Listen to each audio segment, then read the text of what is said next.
शेतकरी मित्रो, जय एससीटी वैदिक. संतोष मांढरे यांनी प्रश्न विचारलाय की पॉली हाऊस मध्ये एससीटी वैदिकचा वापर जर केला तर माती किती दिवसांनी चांगली होईल, सेंद्रिय कर्ब किती वाढेल, एससीटी वैदिकचे बेसल डोस त्यासाठी किती टाकावे लागतील. पॉली हाऊस म्हणजे प्रोटेक्टिव्ह फार्मिंग, ज्याच्यामध्ये बंदिस्त वातावरणामध्ये कार्बन डायऑक्साईड मेंटेन केला जातो, जो प्रकाश संश्लेषण क्रियेसाठी गरजेचा असतो.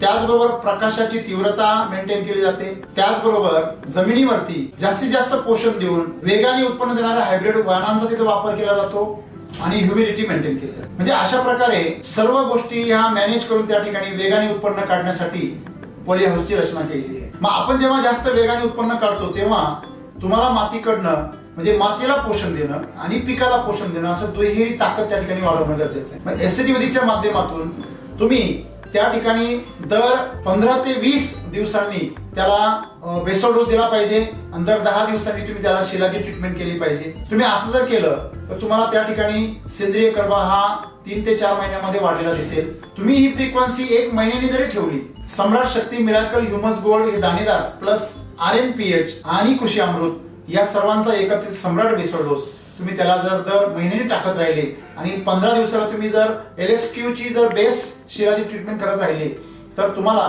पाण्यामधून अमृत जलचं संस्करित पाणी वापरायचं आहे. आणि अशा पद्धतीने तुम्ही जर याची फ्रिक्वेन्सी लावून धरली, तुम्हाला ते माती कधीही बदलावी लागणार नाही. जे पीक तुमचं 1-2 वर्षामध्ये खराब होतं ते तुमचं 4 ते 5 वर्ष चालेल. आणि उत्पन्नाची जी तुमची गुणवत्ता आहे, जर ओपन मध्ये रेकॉर्ड ब्रेक पॉली हाऊस सारखं जर वांग्याला, काकडीला ऍव्हरेज मिळत असेल तर पॉली हाऊस मध्ये निश्चितच त्यापेक्षा जास्त मिळेल आणि फुल शेती एससीटी वैदिकच्या पद्धतीने खूप छान प्रकारे करता येईल. अधिक माहितीसाठी आमच्या अधिकाऱ्यांना संपर्क करा. धन्यवाद.